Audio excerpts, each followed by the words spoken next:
सपा ने प्रत्याशियों का ऐलान कर दिया। एक बड़ी खबर आपको बता रहे हैं, 11 और प्रत्याशियों की सूची जारी कर दी है। हरेंद्र मलिक को मुजफ्फरनगर से टिकट दिया गया है। आंवला सीट से नीरज मौर्य को टिकट दिया गया। शाहजहांपुर से राजेश कश्यप उम्मीदवार बनाए गए। इसके अलावा अफजाल अंसारी को गाजीपुर से टिकट दिया गया।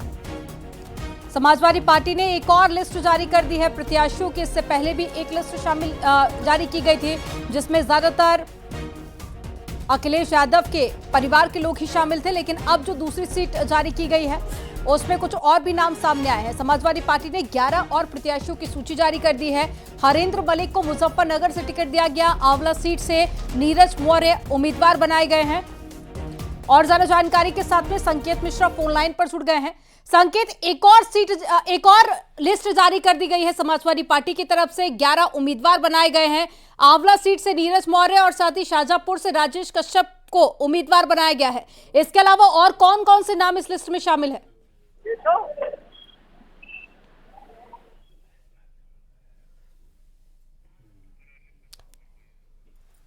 तो ये तस्वीरें आपको दिखा रहे हैं और ये लिस्ट भी सामने आ गई है, जिसमें मुजफ्फरनगर से हरेंद्र मलिक, आंवला से नीरज मौर्य, शाहजहांपुर से राजेश कश्यप।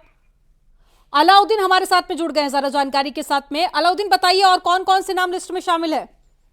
देखिए, सबसे खास बात यह है कि 11 नामों की जो लिस्ट पूरी है उसमें इस बात का खास ख्याल रखा गया समाजवादी पार्टी की तरफ से कि जो आरोप एक के राज्यसभा इलेक्शन में टिकटों को लेकर लगे थे, पीडीए को लेकर, उसको दूर करने की एक कोशिश की गई है।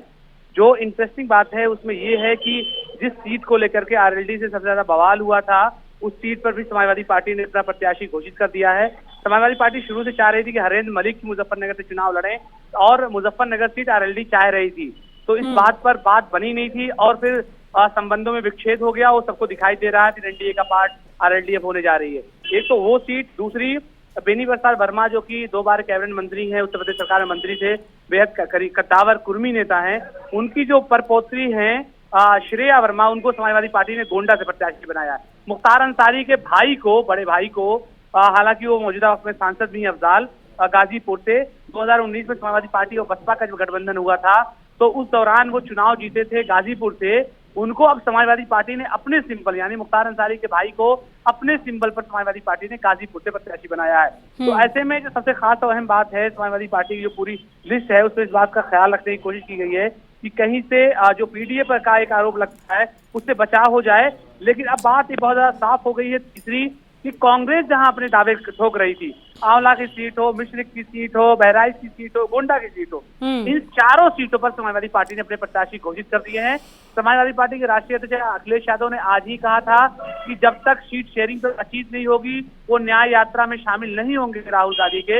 इस लिस्ट को देख के अब लगता है कि समाजवादी पार्टी या तो दबाव बनाना चाहती है कांग्रेस पर, या फिर अब उत्तर प्रदेश में भी इंडिया गठबंधन यानी उसका जो भविष्य है वो खत्म हो चुका है लगभग। क्योंकि आज का समय समाज पार्टी ने दिया था कि अगर सीट शेयरिंग का फायदा नहीं आएगा तो वो यात्रा में शामिल नहीं होगी। हालांकि लेकिन अलाउद्दीन, 20 दिन पहले भी 16 कैंडिडेट की जो लिस्ट थी वो जारी की गई थी। उसके बाद भी हमने देखा कि कांग्रेस के तमाम नेताओं की तरफ से जब रिएक्शन सामने आया तो देखा गया कि आपसी सहमति नहीं थी।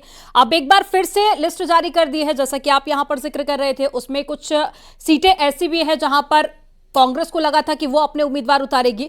अब ऐसी पूरी रणनीति देखकर अखिलेश यादव की नजर आता है कि अखिलेश यादव एकला चलो की राजनीति पे आगे बढ़ रहे हैं। ये इंडी गठबंधन को एक बड़ा झटका भी इसे देख सकते हैं। देखिए, जब पहली लिस्ट आई थी 16 की, उस वक्त अखिलेश यादव की तरफ से कोई वीडियो बाइट या वीडियो बयान नहीं आया था। लेकिन अब कम से कम आज जो उन्होंने वीडियो बयान दिया है, वीडियो बाइट जो दी है, उसके बाद से तो बात साफ ही हो गई है कि समाजवादी पार्टी अब फ्रंट फुट पर रह करके ही खेलना चाह रही है। क्योंकि समाजवादी पार्टी ये नहीं चाहती है कि 2017 में जब उनका विधानसभा चुनाव में कोलिशन हुआ था, एक साथ उन्होंने मंच को शेयर किया था, एक साथ तमाम जगहों पर रैलियां निकाली थी, और बाद में हालात दूसरे टाइप के हो जाएं। तो ज्यादातर सीटों पर कांग्रेस के जो दावे किए गए थे वो सीटें इसमें शामिल है। आंवला, मिश्रिक सीट भी शामिल है इसमें। मोहनलालगंज और साथ ही बहराइच सीट भी चाह रही थी कांग्रेस पार्टी, लेकिन उस पर भी समाजवादी पार्टी ने अपने उम्मीदवार उतार दिए हैं। तो एक बड़ी खबर आपको बता रहे हैं, पहले तो समाजवादी पार्टी की तरफ से लिस्ट जारी कर दी गई है, लेकिन इसमें कुछ ऐसी भी सीटें शामिल हैं जहां पर कांग्रेस पार्टी अपने उम्मीदवार उतारने की कोशिश कर रही थी। उम्मीद थी कि कांग्रेस पार्टी की तरफ से उम्मीदवार उतरेंगे, लेकिन अब जानकारी ये जो सामने आ रही है, अलाउद्दीन, ये वही सीटें हैं जहां पर कांग्रेस पार्टी अपने उम्मीदवार उतारने की तैयारी कर रही थी, लेकिन उससे पहले ही समाजवादी पार्टी की तरफ से लिस्ट जारी करके अपने उम्मीदवार उतार दिए गए। हाँ जी हाँ, बिल्कुल ये वही सीटें हैं जहां से कांग्रेस चाह रही थी कि उसको लिस्ट में जगह दी जाए, लेकिन आज के एपिसोड के बाद अब नहीं लगता है, क्योंकि आज ही का समय आखिरी दिया गया था सीट शेयरिंग को लेकर के, क्योंकि बात अब बन नहीं पा रही है। और कल यात्रा रायबरेली से निकल जाएगी लखनऊ के लिए। लखनऊ करीब 1 बजे तक न्याय यात्रा राहुल गांधी की पहुंचेगी। रायबरेली में जब मल्लिकार्जुन खड़गे ने लेटर लिखा था, तो अखिलेश यादव ने पत्र लिखकर जवाब में लिखा था कि मैं अमेठी और रायबरेली की यात्रा में शामिल होऊंगा।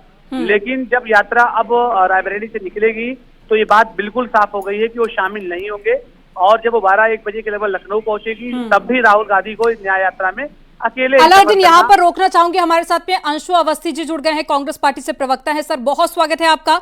समाजवादी पार्टी की तरफ से सर एक और लिस्ट जारी कर दी गई है, 11 सीटों पर उम्मीदवार उतार दिए गए हैं। जानकारी आपको भी होगी। अब कांग्रेस पार्टी से सहमति के बाद में क्या ये उम्मीदवारों की लिस्ट जारी की गई है? देखिए, इंडिया गठबंधन जनता के मुद्दों को लेकर आगे बढ़ रहा है। इस देश में युवाओं, किसानों, आम आदमी, दलितों, पिछड़ों के साथ अन्याय हो रहा है। कपड़ा पहचान कर निशाना बनाने की कोशिश की जा रही है। बेरोजगारी, महंगाई चरम पर है। हम उन मुद्दों को लेकर श्री राहुल गांधी जी, मल्लिकार्जुन खड़गे जी के नेतृत्व में भारत जोड़ो यात्रा, न्याय यात्रा निकाल रहे हैं। हम जनता के मुद्दों पर बात कर रहे हैं, और हम चाहते हैं कि जो भी संविधान बचाना चाहते हैं, इस देश का लोकतंत्र बचाना चाहते हैं, वो हमारे साथ हैं। हम समाजवादी पार्टी से भी अपेक्षा करेंगे सभी पार्टियां साथ में सीटों को लेकर जो निर्णय क्या है। कांग्रेस पार्टी की सहमति है? सर, मेरा सवाल आपसे ये है कि क्या कांग्रेस पार्टी से सहमति के बाद में ही ये उम्मीदवारों की लिस्ट जारी की गई है? सही है। सीटों को जो लेकर निर्णय है वो राष्ट्रीय नेतृत्व ले रहा है, उसके लिए कोऑर्डिनेशन कमेटी है। हम उत्तर प्रदेश की सभी सीटों पर तैयारी कर रहे हैं, लेकिन हम चाहते हैं कि सब एक साथ आए।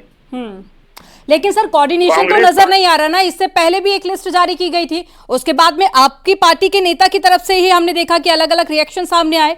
कोऑर्डिनेशन तो नजर नहीं आ रहा दोनों पार्टी के बीच में। कांग्रेस पार्टी विनम्रता से त्याग करने को तैयार है। हमेशा कांग्रेस के नेताओं ने इस देश की एकता, अखंडता के लिए बलिदान दिया है, त्याग किया है। सत्ता में रह के हमने काम किया है, किसानों कर्जा माफ किया। हम चाहते हैं कि बड़ी भावना से समाजवादी पार्टी भी आए। ठीक है, लेकिन सर, कांग्रेस पार्टी के उम्मीदवार जिन सीटों से उतरने की उम्मीद जताई जा रही थी, जैसे कि आंवला सीट हो गई, मिश्रिक और साथ ही मोहनलालगंज, इन सीटों पर भी समाजवादी पार्टी ने अपने कैंडिडेट उतार दिए हैं, तो ये सहमति है क्या? वो सारी चर्चाएं राष्ट्रीय नेतृत्व कर रहा है। सीटों को लेकर जो भी चर्चाएं हैं, शीघ्र ही जो भी स्थिति होगी आपके सामने आएगी। सर, आप कुछ भी बोलने से अभी बचते नजर आ रहे हैं। फिलहाल हमारे साथ में जुड़ने के लिए जी बोलिए। मजबूती से जनता के मुद्दों को उठा रहे हैं, जनता हमारे साथ है। ठीक है सर, लेकिन जो पार्टियों को साथ लेकर आप लोग चले थे वो कहीं साथ नजर नहीं आ रहे हैं। हमारे साथ में जुड़ने के लिए बहुत शुक्रिया। अलाउद्दीन हमारे साथ में जुड़े हुए हैं।